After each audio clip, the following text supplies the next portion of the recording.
მე არ მიგვირს და დარწმუნებული ვარ, რომ ზუსტად ეგრე იქნება, როგორც ამბობენ ქართული ოცნების წარმომადგენლები, რომ მათთვის არავითარი მნიშვნელობა არ აქვს იმას, თუ რა სიტყვის მათზე ჩვენი დიდი ხნის პარტნიორი. ჩვენ მაყურებელს პატარა თქვენის ნებართვით, რომ წინა წაუმზღვაროთ ერთი-ორი ფრაზა.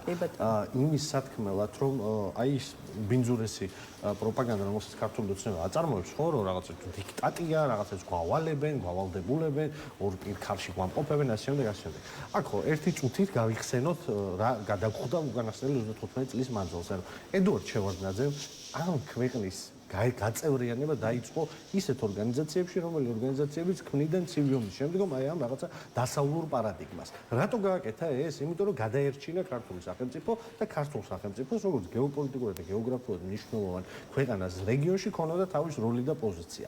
ეხა ეს ორგანიზაციები, ის ქვეყნები, რომლებიც ჩვენი პარტნიორები და მეგობრები არიან და ვიტყვი რომ ეს პარტნიორები და მეგობრობა უბრალოდ ის კი არ იყო, რომ რა ვიცი, ვიზას გაძლევდნენ ან რაღაცა თავზე ხელს გადაგისმევდნენ. ეს პარტნიორობა და მეგობრობა იყო სასიცოცხლოდ მნიშვნელოვანი ავტონომია, ხო? შეერთებული შტატები, რომელიც ამ ქვეყანაში ხორბალს ეზიდებოდა, მაშინ როდესაც შიმშილის პირას დადგა ქართული საზოგადოება, შეერთებულ შტატებმა გადაგვარჩინა. იგივე უკრაინა, ბევრმა სხვა ქვეყანა, მაგრამ ჩვენ გვყავს მეგობრები და გვყავს მტრები. ჩვენ არ ვართ ესეთი ქვეყანა, რომელსაც თქვათ ბუნდოვანია, რომელსაც ბუნდოვანია, ვინ არის მისი მტერი, ხო, აი რაღაცა დასავლურ ევროპული სახელმწიფოები, სადაც შეიძლება ცოტა ბუნდოვანი იყოს. ვინ არის ესპანეთის მტერი, მაგალითად, ხო? ჩვენ ეგ პრობლემა არ გვიდგას. ჩვენ ზუსტად ვიცით, ვინ არის ჩვენი მტერი, იმიტომ რომ მტერი არის ის, ვინც შენ დაპყრობას ცდილობს, მტერი არის ის, ვინც შენი განადგურება უნდა, ვისაც გენოციდი აქვს მოწყობილი, ხალხს წყვიტავს და ეხა აღარ სახელმწიფო კონდეს. რუსები არიან მტრები. ეს ხალხი არიან ჩვენი მხარდამჭერები. ამ კონკრეტულ ისტორიულ მომენტში ჩვენი მოკავშირეების და ჩვენი პოზიცია პირველად დაემთხვა. პირდაპირ თქვა, წინა წლებში არ ემთხვოდა, მაგალითად იგივე ბრიტანეთი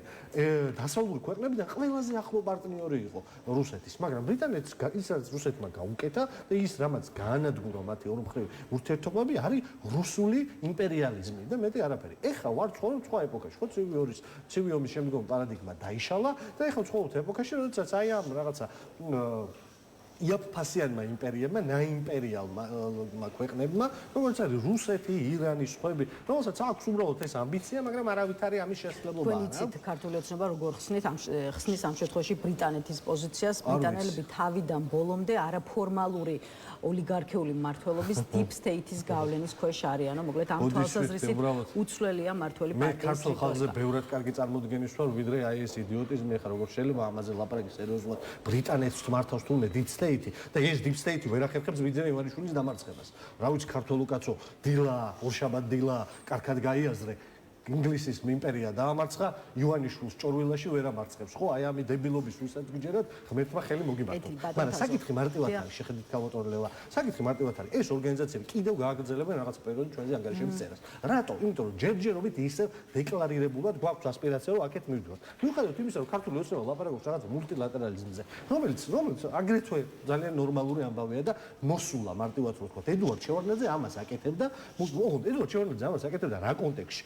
საქართველოს რეგიონში ყოფილიყო მნიშვნელოვანი მოთამაშე, ხო? მან შექმნა გუამი, ბისეკი, გახსოვთ თქვენც, ხო? ის ორგანიზაციები, რომელიც რეგიონულ განვითარებაზე ზრუნავდნენ, რეგიონულ გეოპოლიტიკურ როლს ავლენდნენ. ქართული ოცნების პოლიტიკა ესეც არ არის. აი, რა ვიცი, თუ გინდა, თუ აღარ გინდა, რომ მარტო დასავლეთზე იყო მიმული და ევროინტეგრაცია თუ აღარ არის შენი პრიორიტეტი, რავი, გააცოცხლე ბისეკი, გააცოცხლე გუამი, გააცოცხლე სხვა თანამშრომლობის ფორმები. ოღონდ აქაც მარტივად გავუშვათ, ხო? ამ თანამშრომლობის ფორმებს არ აწოცხლებენ, იმიტომ რომ ივანიშვილის მუღამი მთელი პოლიტიკური პარადიგმა არის, რომ როგორც თვითონ არის ჭორვილაში გამოკეტილი რაღაცა იმაში შემოღობილ და გადახურულ ტერიტორიაზე ისე უნდა რომ ეს ქვეყანა გამოკეტოს რაღაცა აი ეს პროვინციული დამოკიდებულება გამოკეტოს ხო ხეს მოვეფაროთ და იქნებ კარავანმა ჩაგვიარა. კარგი, ანგარიშები იწერება, გაგრძელება შეიძლება კონდეს ამ პროცესს, ამაზეც მინდა ვისაუბროთ ბრიტანეთის პარლამენტის მიერ მომზადებული ანგარიშის კიდევ ერთ საინტერესო ნაწილზეც გკითხავთ სწორედ ამ კონტექსტში, ნაწილზე, რომელშიც ბრიტანეთის პარლამენტი საკუთარი ქვეყნის მთავრობას მოუწოდებს ახალი სანქციები დააწესოს ქართული ოცნების ოფიციალური პირების მიმართ, ასევე ქართველი კლეპტოკრატებისა და მედია ორგანიზაციების წინააღმდეგ, რომლებიც დეზინფორმაციას ავრცელებენ. აი, როგორ ფიქრობთ, რამდენად ექნება გაგრძელება იმ სანქციებს, რომელიც უკვე ნახეთ და აქაც კითხვა, რომელიც სანქციების თემის კონტექსტში ხშირად ისმის. რა გავლენას ახდენს სანქციები ქართულ ოცნებაზე, იმიტომ რომ აგერ რამდენიმე კვირის წინ კი დასანქცირდა ტელეკომპანია იმედი და პოსტივი, თუმცა ორივე არხი, როგორც ხედავთ, ჩვეულ რეჟიმში აკრძალებს ფუნქციონირებას. ცივილიზებული სამყაროსთვის დამანგრეველი ეფექტი აქვს ამ აქციებს, ანუ ამ პარადიგმიდან თუ შევხედავთ რაღაცა ბანდიტური დამოკიდებულებიდან, როგორც ქართულ ოცნებას აქვს, ისეც არაფერს არ შვება, მაგრამ რეალობა არის იხილეთ რუსეთი და რასაც აკეთებს სანქციები რუსეთში, ანუ აი ეს სანქციები არ არის არც თავიდან ჩანაფიქრიო რუსეთში არ დაწესებულა იმ მიზნით, რომ სანქციებით ფიქრობენ ჩამოაქციონ ქვეყანა, რომელმაც 70 წელი კომუნიზმის გაუძლო, არა, სანქციები არის თანხლები მოვლენა. საქართველოსთან მიმართებაში ესე იქნება, მაგრამ ჩემთვის პირდაპირ ეს არ არის დღეს მთავარი, იმიტომ რომ ქავდონლელა სანქციებიც შეიძლება იყოს, გაგვრიცხო რაღაცა ორგანიზაციები, თქვა რომ უბრალოდ ამათთან ურთიერთობა აღარ შეიძლება. ოღონდ მეორე მხარეს ჩვენმა თანამოქალაქეებმა, რომლებსაც ეხა აი ყველაფერი უძიმის მაგეროს კომისიამ რაღაც კომისია ხო აქვს იმუშაოს და ფასები დააგდოს, აი ეხა ყველაფერი უძურდება. მე თქვენ ლაპარაკობთ ლაივ რეჟიმში, საწვავიდან დაწყებული დენის ტარიფით დამთავრებული შუაში მთელი საყოფაცხოვრებლო პროდუქციით ყველაფერი უძურდება. აი ამ პირობებში შეხედე მარტივად ვთქვათ, ჩინეთთან ურთიერთობა გამოვიდა? არ გამოვიდა. თუ ლაპარაკობთ მულტილატერალიზმზე, ხო? რუსეთი ხო არ არის ის ძლიერი ქვეყანა, რომელზეც შეიძლება რაღაცა ის გააკეთო. ფსონი რუსეთიც ჩინელებზე აკეთებენ ფსონს. ჩინელებთან სტრატეგიული პარტნიორობა რო გააფორმეთ, მას შემდეგ ქართულ ოცნების იმას მინდა მივმართო ამ მხარდამჭერებს. შეხედეთ ხალხო, გააფორმეს, გითხრეს რომ რაღაცა ბევროპოლუსიანი უნდა იყოს, რამე გამოვიდა, არ გამოვიდა არაფერი. დღესაც იმ წერტილში ხელი რომ მოაწეს, ანაკლიაშიც კი ფული არ ჩადეს. ანაკლიაში ხალბატონო ლეო, რომელიც ეხა არის სასიცოცხლოდ მნიშვნელოვანი მაგალითად შეერთებული შტატებისთვის. ტყუილა არ იყო ის კაცი აქ ჩამოსული ანაკლიის სანახავად. იმიტომ რომ ის დერეფანი, რომელმა დერეფანმაც ამიერკავკასიაში უნდა გაიაროს, ეს დერეფანი სრულფასოვანი ვერ იქნება ანაკლიის სპორტის გარეშე. ამას ვამბობდით ყოველთვის, რომ ანაკლია ეხა უკვე დაძრული უნდა იყოს, უნდა მუშაობდეს. კაი, იმას აქვე ამერიკელები გაყარეს აქედან ჩინელებთან ერთად რამდენი წელია ეს პროექტი გაჩერებული? იცით რატოა გაჩერებული? იმიტომ რომ ჩინელები აქ არაფერს გაკეთებას არ აპირებენ, იმიტომ რომ ჩინელების პარტნიორობა ქართულ ოცნებასთან რეალურად ერთი ფარეთი და ქაღალდი იყო. სხვა მხარეებში გაიწიეს ირანი ასე შემდეგ. რა ხდება ხო ხედავთ ახლა ირანში? ანუ ქართული ოცნების საგარეო პოლიტიკა თავიდან ბოლომდე არის მცდარი, დაფუძნებული ერთი ავადმყოფი კაცის ფსიქიურ აშლილობაზე, მეძე არაფერზე. კაცი, რომელიც იქ გამოკეტილია რა თქმა უნდა, თავისი ოჯახის წევრების და 3 დაცვის თანამშრომლის გარდა, ერთი ირაკლი კობახიძეს ელაპარაკებდა და ირაკლი კობახიძე ახლა რანაირი ინფორმაციის მიმტანი იყოს, უნდა იყოს, ყველას ძალიან კარგად გესმით. აი ამ ავადმყოფურ დამოკიდებულებაში ჩავაგდეთ ამ ხელა ქვეყანა, რომელსაც დღეს შეიძლება შესაძლებლობების, რა ვიცი, მილიონი ფანჯარა კონდეს გია. ეხლა მოლაპარაკებების მაგიდაზე უნდა ვიჯდეთ. ეხლა რა ნახევარზე მეტი მაგალითად აი იმ კლასტერების თუ პროექტების რომელიც გაწევრიანებისკენ მიდის უკვე გაკეთებული უნდა გქონდეს. თან ეს ჩვენ მარტივად შეგვიძლია რომ ბევრად წინ ვიყავით ვიდრე არის მოლდავეთი, ბევრად უფრო მდიდარი ქვეყანა ვართ, ბევრად უფრო კომპეტენტური ქვეყანა ვართ მაგალითად და ბევრად უფრო სწრაფად გავაკეთებდით ამას. ანუ ეს გვექნებოდა ხო? ევროკავშირის არ ვქნა, ანაკლიის სპორტი გვექნებოდა და ეხლა აქვე ვიტყვი, ომის ამბავს რომ ამბობენ, თუ შეიძლება ამას ვიტყვი. ომს რომ ამბობენ. აი მარტივად შეხედეთ. ამ ქვეყანაში ვინმე ომს დაიწყებ და აქ რო ანაკლიის სპორტი მუშაობდეს, ანუ ევროპისთვის სასიცოცხლოდ მნიშვნელოვანი, დასავლეთისთვის სასიცოცხლოდ მნიშვნელოვანი სავაჭრო დერეფანი. ეხლა რო გადიოდეს საქართველოს, აქ ვინმე ომს დაიწყებდა. ან მეორე კითხვა მაქვს, ხალხო, აზერბაიჯანი და სომხეთი ვინმე ომში ჩართო? შეერთებულ შტატებთან დიდი ჩარჩო ხელშეკრულება რო გააფორმეს. ეხლა სომხეთი რო ხდება, აი ეს მინდა ყველას ესმოდეს, რა სომხეთი ხდება სოფლიოში, თელს დედამიწაზე მეოთხე ქვეყანა, რომელშიც იქნება ყველაზე დიდი AI სიმძლავრე, ხელოვნური ინტელექტის სიმძლავრე. დანარჩენები არიან შეერთებული შტატები, ჩინეთი და ევროკავშირი. და მეოთხე იქნება სომხეთი, ხალხო. და სომხეთს ამის გამო ვინმე ატომური ბომბი ესროლა, განადგურდა, ან ომში ჩაითრიეს, პირიქით ომი დამთავრდა. ისტორიული 10 წლეულების ომი დამთავრდა ეხა ამერიკელების დახმარებით. იგივე აზერბაიჯანში. ხელა შესაძლებლობების ფონზე, რომელიც როგორც თქვენ აღნიშნეთ და რეალურად ასეა, დევს საქართველოს წინ, ჩვენ ვხედავთ იმას, რომ კრიტიკულ ანგარიშზე იწერება ჩვენს ქვეყანასთან მიმართებაში და ამ კონტექსტში მოდით კიდევ ერთ ანგარიშზე ვისაუბროთ, რომელსაც ამჯერად 1 აპრილს და მოახლოვდა კიდეც ეს 1 აპრილი ევროსაბჭოს ზეგ არის ნამდვილად ევროსაბჭოს კონგრესი განიხილავს, არის მოლოდინი რომ ბოლო პერიოდის საერთაშორისო ანგარიშების მსგავსად ისიც მწვავე და კრიტიკული იქნება ქართულ ოცნებასთან მიმართებაში,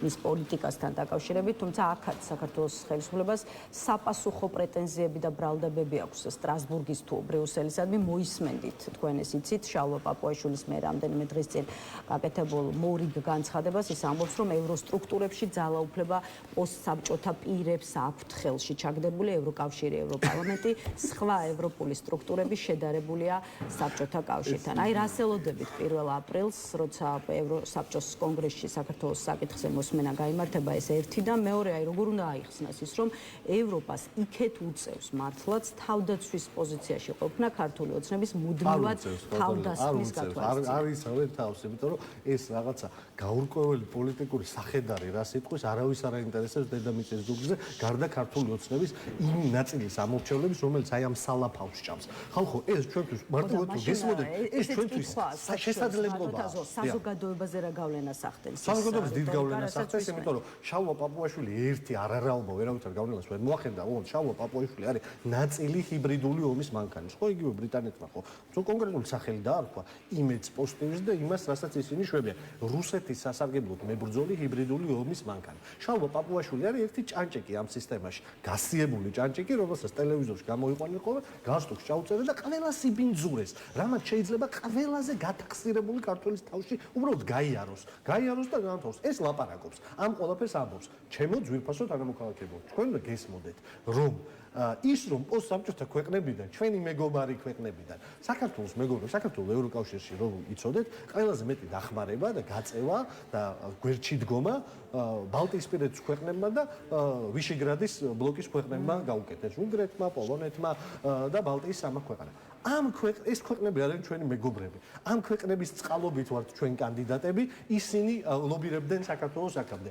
ამათთან აი ამის თქვა, რომ პოსტსაბჭოთა ქვეყნები და რახან არიანი კომუნიზმი მყარდებაო, ეს არის ისეთი ინტელექტუალური სიბეცე, ისეთი სულიერი სიმდაბლე და ისე ჩაფურთხება მართლა აი ქართული კაცის სულში, რომელიც მადლიერება, შეხედეთ ქართული კაცისთვის მადლიერება, ქართული ადამიანისთვის მადლიერება და გასაჭირში გვერდში დგომა, იმდენად დასაფასებელი რაღაცაა, აი ამ ადამიანებს რომელიც გვერდში გვედგნენ, გასაჭირში ბომბებზე გადმოიფრინეს აგვისტოს ომის დროს და თბილისში ჩამოვიდა, რომ დაეცვათ თბილისი. რომ აქ დამდგარიყო ბევრი ქვეყნის ლიდერი და ეს რუსეთს ვერ დაებობა. აი ეს გააკეთეს ამ ქვეყნების ლიდერები იყვნენ, ვისაც შალვა პაპუაშვილი ლანძღავს. ეს ქვეყნები არის შესაძლებლობა. ჩვენი ინტერესები უნდა დავიცვათ რუსეთთანაც და ევროპასთანაც. რატო არ იცავს? რატო არ მივენდოთ ბრმად, ვინც მიენდო ევროპელებს ომშია გახვეული. ვსაუბრობთ არა იმაზე, რომ პრო რაღაც უნდა ვიყოთ, არამედ იმაზე, რომ ჩვენი ინტერესები სწორად გავატაროთ. ესეც არის შალვა პაპუაშვილი და აქვე მმართველი პარტიის კიდევ ერთი წარმომადგენლის პოზიცია ბიძინა ივანიშვილის დამსახურება, ის რომ საქართველოს გადარჩა, ამბობს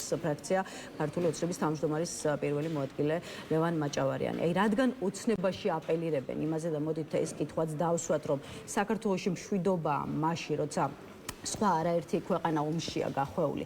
რამდენად შეგვიძლია ვთქვათ, რომ საქართველოს გადარჩა და აი ჩვენს ქვეყანაში მშვიდობის უზრუნველყოფა არის სწორედ ქართული ოცნების და პერსონალურად ბიძინა ივანიშვილის დამსახურება. მერთმა დაიფაროს ეს მრავალტანჯული ქვეყანა, რომ ბიძინა ივანიშვილი იყოს მისი გადამრჩენელი. მერთმა დაიფაროს ეს ქვეყანა და თითოეული ქართველი, რომ ბიძინა ივანიშვილი რაიმე ფორმით ერთადერთი იმედი და გადარჩენის წყარო იყოს დავიქეცით და ესე იგი ეგ არის. მეორე ნაწილში ხა ლევანზე მე პასუხს არ ვაპირებ, რაც შეეხება ბატონ პაპუაშვილს. ვეთანხმები გაუტოლება. ვეთანხმები იმაში, რომ ჩვენი პოზიცია უნდა დავიცვათ და რუსეთსაც უნდა დაუდგეთ. ოღონდ რატო გდია ყოველ დილით იმ ტრიბუნასთან და რატო ლაპარაკობს მარტო ევროკავშირზე? შეუჯახაშენებულო. ნახევარი მაინც თქვი რუსეთზე. კაი, მეურის გეშინია. სიმად რამდენიც ეკუთვნის რუსეთს, იმდენის თქვის გეშინია. მაგრამ ნახევარი მაინც თქვი. ხანდახან მაინც გააკრიტიკე. ის ხალხი, რომელიც სადაც შენ გდიხარ, 30 კილომეტრში ჯარი უდგას და რამოდენიმე წლის შენი ერის გენოციდს აწარმოებდა. შენ თუ ხდალი არაკაცი არა ხარ. შალვა პაპუაშვილი, აი მინდა მოგუბრალო. შენ თუ არაკაცი არა ხარ. ამას რატო არ აკეთებ? ამას, აი მარტივი ამბავია, ხო? რატო არ აკეთებს? ნახევარი ამაზე ბევრჯერ გვისაუბრია, თუმცა რადგან კიდევ ერთხელ მოიტანა თემა, რა გონიათ მიზეზები იმის, რომ ნახევარს მაინც არ ლაპარაკობს ქართულს. შალვა პაპუაშვილი არის ნამესნიკი. შალვა პაპუაშვილი არის საოკუპაციო რეჟიმის ნაწილი. ის არის რუსეთის ჰიბრიდული მანქანის ინსტრუმენტი. არა მარტო ქართული ხალხის წინააღმდეგ, არამედ რუსეთ-უკრაინის ომში. იმიტომ რომ შალვა პაპუაშვილი რა სიბინძურებსაც აჟღერებს, ამ პროპაგანდას შემდეგ რუსები მე იყენებენ მათ შორის უკრაინასთან მიმართებაში. ანუ შალვა პაპუაშვილიც არის ომში მონაწილე ჰიბრიდული ინსტრუმენტი. აი ყველაზე კაი დეფინიცია შალვა პაპუაშვილის არის ზოგადად, რომ ის არის ინსტრუმენტი ამ კონკრეტულ შემთხვევაში ომის. კარგი, ერთი კითხვა მინდა დავსვათ ნატოს ყოველწლიურ ანგარიშზეც და იმ ჩანაწერზეც, რომელიც საქართველოსთან დაკავშირებით უკვე ამ დოკუმენტში გვხვდება ანგარიში ნათქვამი, რომ საქართველოს თავდაცვის ძალებთან თავდაცვის სფეროში თანამშრომლობამ წინსვლა განიცადა, რაც მაისში ჩატარებულ ნატოს საქართველოს წვრთნებში აისახა. თბილისში ნატოს სამეკავშირეო ოფისი სამხრეთ კავკასიის რეგიონში სამივე პარტნიორთან თანამშრომლობას აგრძელებსო, ნათქვამია ნატოს ყოველწლიურ ანგარიში. რამდენად საკმარისი შეიძლება იყოს ის ჩანაწერები, რაც საქართველოსთან მიმართებაში გვხვდება და ხო აი თქვენ თქვით, რომ არასაკმარისია, რაშიც ცალკეული ანალიტიკოსიც გეთანხმებათ და მიიჩნევს, რომ ნამდვილად არ არის კარგი ამბავი ის, რომ ანგარიში ნაკლები აქცენტია გაკეთებული როგორც ღია კარის პოლიტიკაზე, ისე გაფართოების პერსპექტივებზე. რას უნდა ნიშნავდეს მაშინ ის, რომ არც ერთ აი ამ საკვანძო და მნიშვნელოვან ასპექტზე ნატო აღარ ლაპარაკობს ისე ხმამაღლა, როგორც აქამდე. ნატო არის სამხედრო ალიანსი, ბატონო ველა, ნატო არის სამხედრო ალიანსი, ის არ არის მხოლოდ პოლიტიკური ალიანსი, შესაბამისად მას ბევრად მეტი სიფრთხილე მართებს ხოლმე და ეს ბევრად უფრო ფრთხილია თავის შეფასებებში. ნატოს სამხედრო ალიანსს ისეთი ინტერესები აქვს, რომელი ინტერესებით საჯაროდ არ მჟღავდება, ხო? თუ ჩვენ ლაპარაკობთ ევროკავშირის წარმომადგენლები ღიად ლაპარაკობენ ყველაფერზე, ნატო ის არის სამხედრო ალიანსი და ის ყველაფერზე ღიად ვერ ლაპარაკობს. მათ შორის იმაზე, რომ ზოგადად მთელ რეგიონის უსაფრთხოებაზე ნატო და ქართული ჯარი კიდევ დიდი ხანი ითანამშრომლობენ. სანამ რუსეთის დროშას ესენი არ აღმართავენ, მანამდე შეეცდება მაგას არ ჩაიდნენ, მანამდე ნატო შეეცდება, რომ როგორც, რა ვიცი, მოლაპარაკების მეორე მხარეს მყოფს, ისე გელაპარაკოს. ოღონდ აი ეს დასწორი აქცენტი გააკეთეთ. ნატომ ბევრად უფრო დიდი ხნით ადრე, ვიდრე ევროკავშირთან აი ეს რაღაც გაყრა დაიწყებოდა, აი ეს ფარული პროცესი ნატოსთან გაყრის დიდი ხნით ადრე დაიწყო სამწუხაროდ. ეს ტრაგედია ამას ჩვენ თავის დროზე ყურადღება ისე ვერ მივაქცევთ თელმა საზოგადოებამ. ეს გაყრა დიდი ხნით ადრე დაიწყო. ამ გაყრის პროცესში აი ნატო მივიდა ამ რიტორიკამდე. მანამდე ის ელაპარაკებოდა საქართველოს როგორც გარანტირებულად მის მომავალ წევრს გარანტირებულად ეს იყო მისი რიტორიკა და დღეს აი ველსის სამიტი და ამ შემდეგ დღეს ეს რიტორიკა არის ის ელაპარაკება როგორც სხვა ორ კავკასიურ ქვეყანას, იმიტომ რომ ნატოსთვის სტრატეგიულად მნიშვნელოვანია რომ ურთიერთობები კარგი კონდეს ქართულ შეიარაღებულ ძალებთან, ისე როგორც აზერბაიჯანთან, ისე როგორც სომხებთან. ეს ტრაგედიაა. ის რომ პროგრესი განიცადა რაღაცა წერტილიდან და წვრთნები ტარდება, ეს კარგია, ხო, აქაც ხო ეს ხო დიპლომატიური ენა არის. კიდევ ერთხელ ვიმეორებ, ნატო პოლიტიკურ შეფასებებს ვერ აკეთებს. განსაკუთრებით თუ შევხედოთ იმას, რომ გაყრით კი მაინც აქვს ნათქვამი, რომ დემოკრატიული უკუსვლა ამ ქვეყანაში და არჩევნების გაყალბების შემდეგ ლეგიტიმაციის პრობლემა დგას წინა ჩანაწერი რო ვიხილოთ, მაგრამ ნატო იქნება ძალიან ფრთხილი ამ მიმართულებით. ეს არის კატასტროფა საქართველოსთვის, იმიტომ რომ კიდევ ერთხელ ვამბობ, საქართველოს კოლონიზაცია არავის არ უნდა რუსეთის გარდა.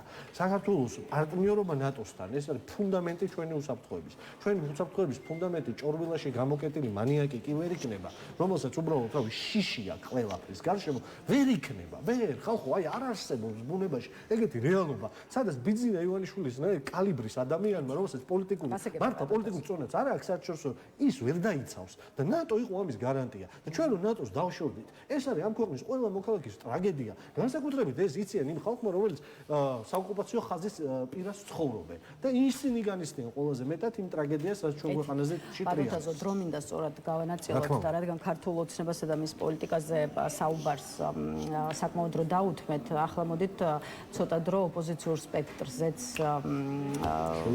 სპექტრზე საუბრისთვისაც გამოვყოთ, მით უფრო რომ ცოტა გამოცოცხლება შეინიშნება ბოლო დღეების განმავლობაში ამ ფლანგზე, თუმცა ეს გამოცოცხლება გეხებათ არა იმდენად ლელოს, რამდენადაც უფრო ეხება ოპოზიციურ ალიანსს, რომელშიც ყოველ შემთხვევაში ამ ეტაპზე ვერ ხვდება ლელო. ველად გაიჭრნენ და გეტყვით რას გულისხმობ ამ ალიანსში შემავალი პარტიები დაიწყეს მოსახლეობასთან შეხვედრები საქართველოს სხვადასხვა ქალაქში, პარალელურად კი როგორც ცნობილი ხდება, დაგეგმეს აქციები როგორც თბილისში, ისე საქართველოს სხვადასხვა ქალაქში და უნდა აღინიშნოს ისიც, რომ ოპოზიციური ალიანსი ამ პროცესში არ არის მარტო, ანუ იგივე სამუშაოებს ატარებენ მათთან ერთად აქტიური სამოქალაქო ორგანიზაციები. აი გითხარით, როგორია ამ პროცესის გვერდიდან ყურება, როცა მასში თქვენ არ მონაწილეობთ, ხომ არ გწყდებათ გული და მეორე მხრივ რა გამოუვა ოპოზიციის ამ ნაწილს თქვენი აზრით? მერტმა ხელი მოუმართოს,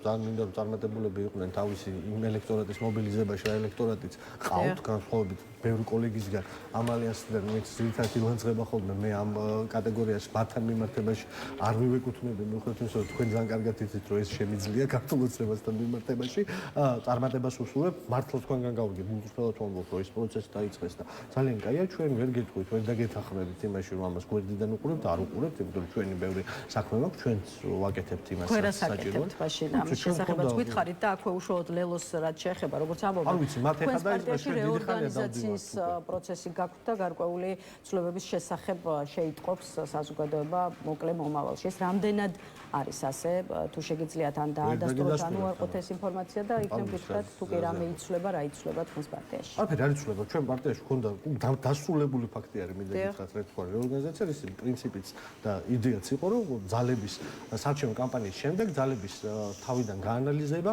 მობილიზება, არასაარჩევნო რეჟიმზე გადასვლა და ერთგვარი წინააღმდეგობის აი იმ პოლიტიკური რეალობის რაც ქვეყანაში არის, ამაზე ადაპტირება იყო პარტიული სტრუქტურის და ორგანიზაციული მმართველობის. ჩვენ სულ ცოტა ხნის წინ მოვაწყეთ ჩვენი ლიდერთა სათათბირო წესდებით არსებული ორგანო, რომელიც კვარტალში ერთხელ იკრიბება, მთელი საქართველოსგან იყვნენ ჩვენი ადგილობრივი ხელმძღვანელები ჩამოსული და მათთან დავსახეთ გეგმები, ვილაპარაკეთ ამაზე, ვილაპარაკეთ რომ ჩვენი ფუნქცია და როლი გვაქვს შესასრულებელი კალბატონი ლელა, ამ როლს და ფუნქციას ვასრულებთ ძალიან კარგად, მათ შორის რეგიონებში სიარულითაც, ბევრ შემთხვევაში პიარულიც და ძირითად შემთხვევაში არაპიარულიც, ჩვენ ჩებით ერთგული იმ იდეისა, რა იდეის გამოც ჩვენ არა ვართ მაგალითად აი იმ ფორმულის მონაწილეები და წევრები, რა ფორმულაზეც თქვენ ლაპარაკობთ, იმიტომ რომ ჩვენ თვლით, რომ ამ ქვეყანაში არის განსხვავებული შეხედულებების ოპოზიციური ელექტორატი, რომლისთვისაც ის მოცემულობა, ის შემოთავაზება, რომელსაც ალიანსი აკეთებს, მაგალითად, არ არის მისაღები. და ასეთი ბევრი კვლევების მიხედვით არის მესამედი ქართული აღმომრჩევლის. და ეს საჩვენო მათ შორის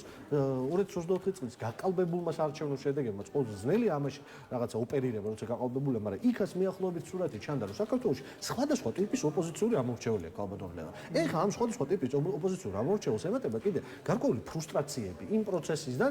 მე არ ვიძახი, რომ წარუმატებელი არის ეს პროცესი, იმიტომ რომ როდესაც შენ გაქვს 500 დღე ადამიანების რაღაცა ჯგუფი ჯიუტად დგას და ყოველ კვირაში ერთხელ 10,000 კაცამდე ქუჩაში გამოდის, ეს არ არის წარუმატებელი პროცესი. ოღონდ ადამიანები დეკემბრის პირველ დღეებში 2024 წლის, ხო, ბევრს ელოდა და ეს ვერ მიიღო და ამან გამოიწვია ფრუსტრაცია. და ეს ამომრჩეველი მხოლოდ ისე, როგორც ამას ვთქვათ, ალიანსი ეუბნება, არ მოbrunდება პროცესში. ჩვენ ამ ხალხისთვის პოლიტიკურ შემოთავაზებაზე ვლაპარაკობთ, რომელსაც აინტერესებს ერთის მხრივ ალტერნატივის დანახვა, რომ შენ კომპეტენტური ხარ, რომ შენ შეგიძლია მარტივად გადაიყვანო ეს ქვეყანა უკან ცივილიზებული სამყაროს რელსებზე, იმ რელსებზე, რომლის რელსებითაც, რა ვიცი, აქამდე შენდებოდა ეს ქვეყანა ყველა ხელისუფლების პირობებში და შენ შეგიძლია აგრეთვე დაპირისპირება არა მხოლოდ ჭყალებში რადიკალური მიდგომით, რომელსაც არასდროს შემთხვევაში არ ვამბობ რაღაცა ცუდი კონოტაციით. ანუ ეს არჩევანი ამ ქვეყანაში საჭიროა, ეს ალტერნატივა ამ ქვეყანაში საჭიროა და ამას ჯიუტად გავაკეთებთ ქალბატონო. აი ამის თქმა და ჯიუტად,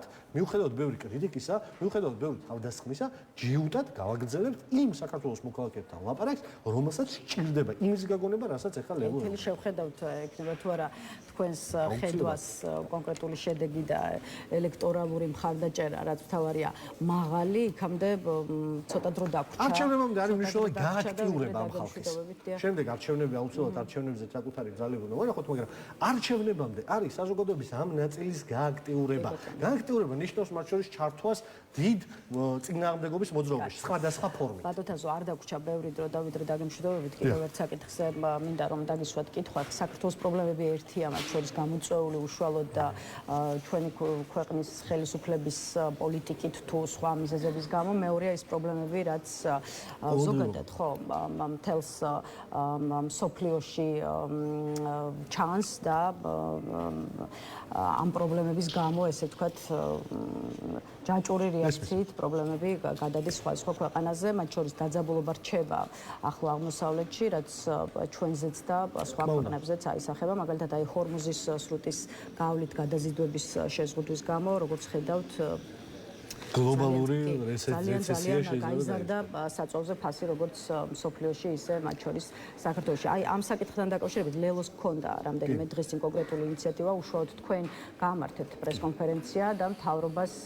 მიმართეთ კონკრეტული წინადადებით. თქვენი ხედვაა, რომ ბენზინსა და დიზელზე ფასის ზრდის შესაჩერებლად დროებით საწვავის საფასურზე ზედა ზღვარი დაწესდეს ან მოხდეს აქციზის ფასის განახევარება. მოდით უფრო მეტი უთხარით მაყურებლებს იმ ასე ვთქვათ ხედვის თუ მოწოდების შესახებ რაშიც ხედავთ გამოსავალს და აქვე საინტერესოა სხვა ქვეყნების პრაქტიკის შესახებაც თუ გაქვთ ინფორმაცია, ანუ სხვაგან რა სახის გამოსავალი მოძებნეს იმისთვის, რომ წლეხი უშუალოდ მოქალაქეებზე არ წასულიყო. მადლობა ძალიან მნიშვნელოვანი კითხვისთვის. აი ჩვენი ერთ-ერთი აი წინა კითხვის ერთი წამით მივუბრუნდი, აი ეს არის ჩვენი იმის დემონსტრირება, მცდელობა ყოველ შემთხვევაში, ჯიუტი მცდელობა, რომ აი ამენით ველაპარაკოთ მათ შორის. გარდა იმისა, რომ სულ ველაპარაკოთ იმაზე, რომ ეს ქვეყანა კარგავს სუვერენიტეტს, პარალელურად მათ ყოველდღიურ პრობლემებზეც ყოველთვის ვესაუბროთ. აი ეს არის ის რაღაცა ტრეიდმარკა, რომლის დამკვიდრებასაც ჩვენ და ვცდილობთ ახლა პოლიტიკურ ველზე და ამას ვაკეთებთ.